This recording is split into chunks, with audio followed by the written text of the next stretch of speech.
బులెటిన్లో మరో breaking news చూస్తున్నాం. హైదరాబాద్లో సురాణా ఇండస్ట్రీస్, సాయి సూర్య డెవలపర్స్ కంపెనీలపై ఈడీ అకస్మాత్తుగా దాడి చేసింది.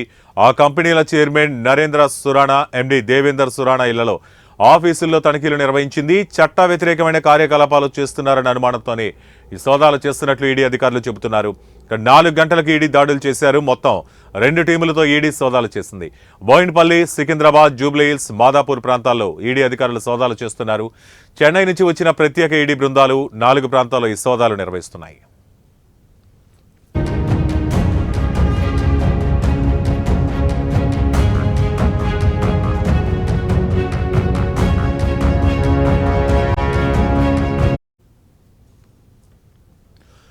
ఇక సురాణా గ్రూప్ చెన్నైలోని ప్రముఖ బ్యాంకు నుంచి వేల కోట్ల రూపాయలు రుణాలు పొందింది. కానీ వాటిని చెల్లించకుండా రుణాలను ఎగ్గొట్టినట్లు అధికారులు అనుమానిస్తున్నారు. దీంతో పాటు మనీ లాండరింగ్తో పాటు విదేశాల నుంచి డబ్బులు తరలించినట్టు ఆరోపణలు ఉన్నాయి.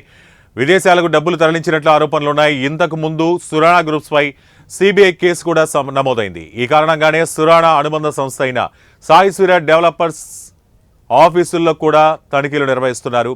ఈ 2 సంస్థల ఆర్థిక లావాదేవీలు, అప్పులు లాంటి వాటిపై ఈడీ అధికారులు విచారణ చేస్తున్నారు.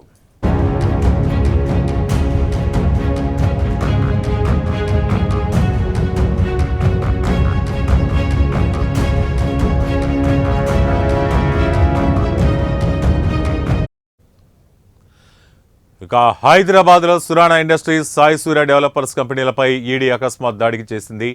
ఈ కంపెనీల చైర్మన్ నరేంద్ర సురాణా, ఎండీ దేవేందర్ సురాణా ఇళ్లలో, ఆఫీసుల్లో తనిఖీలు నిర్వహించింది. చట్ట వ్యతిరేకమైన కార్యకలాపాలు చేస్తున్నారన్న అనుమానంతోనే ఈ సోదాలు నిర్వహిస్తున్నట్లు ఈడీ అధికారులు చెబుతున్నారు. ఇక 4 గంటలకు ఈడీ దాడులు చేశారు. మొత్తం 2 టీములతో ఈడీ సోదాలు చేసింది. బోయిన్పల్లి, సికింద్రాబాద్, జూబ్లీహిల్స్, మాదాపూర్ ప్రాంతాల్లో ఈడీ అధికారులు సోదాలు చేస్తున్నారు. ఇక చెన్నై నుంచి వచ్చిన ప్రత్యేక ఈడీ బృందాలు 4 ప్రాంతాల్లో ఈ సోదాలు నిర్వహిస్తున్నాయి. ఇక సురాణా గ్రూప్ చెన్నైలోని ప్రముఖ బ్యాంకు నుంచి వేల కోట్ల రూపాయలు రుణాలు పొందింది. కానీ వాటిని చెల్లించకుండా రుణాలను ఎగ్గొట్టినట్లు అధికారులు అనుమానిస్తున్నారు. దాంతో మనీ లాండరింగ్తో పాటు విదేశాలకు డబ్బులు తరలించినట్టు ఆరోపణలున్నాయి.